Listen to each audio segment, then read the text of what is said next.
Our big story tonight, a handful of police departments joining a new program to help people with mental health issues or developmental disabilities. The goal here is to make 911 responses safer and better suited to their needs. Tonight, we're going to see how it works and the other efforts from police to improve the ways they serve our communities. But first tonight, Emily Longnecker shares the role families play in this latest program.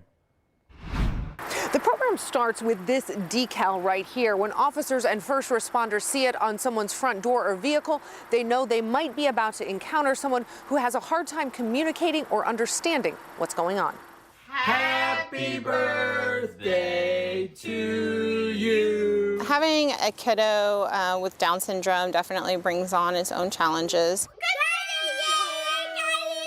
One of those challenges Erin Sparger worries about is what would happen to her daughter Emma if the 8-year-old was hurt or involved in some kind of emergency. She would struggle in being able to effectively communicate what she would need. If she was injured, she would have a much harder time communicating possibly how she was hurt. That's why Sparger gave feedback as a parent to Avon Police, as the department developed a program over the past year called AWARE, now available in police departments across Hendricks County. We just wanted to try to develop a proactive program to help alert first responders to situations where they may be encountering someone with a cognitive impairment or a medical related impairment as well. Any kind of impairment that might affect someone's ability to communicate with police. Their abilities or inabilities to communicate, to comprehend, and to comply. The program's launch comes at a time of debate across the country about police responding to situations that some believe would be better suited to social workers or mental health professionals. We have to really start looking at these situations more holistically and deciding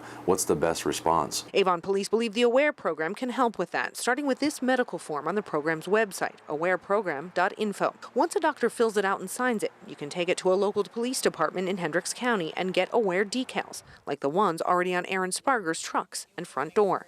Something she hopes will become recognizable to law enforcement, eventually even beyond Hendricks County. It helps them take a moment and pause and think about what could be different about this individual.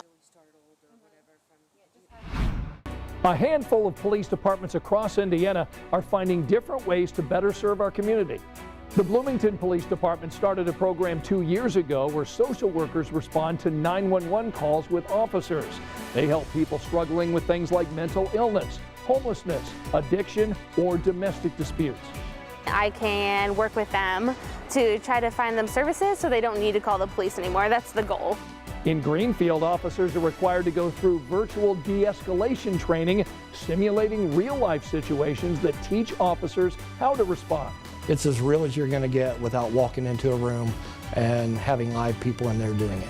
And even smaller departments like UIndy's 13 officers are getting additional training to help Hoosiers struggling with mental illness or addiction.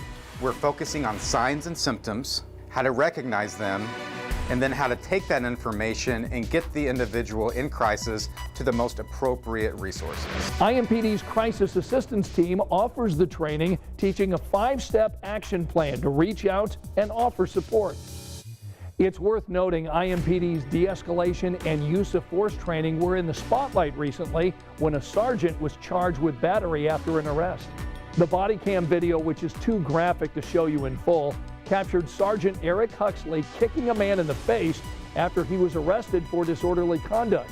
IMPD's chief condemned those actions and recommended Huxley's termination to the Police Merit Board. The FBI also launched an investigation. The police chief told us those actions don't represent the department, and those officers are required to take crisis intervention, which does include mental health training.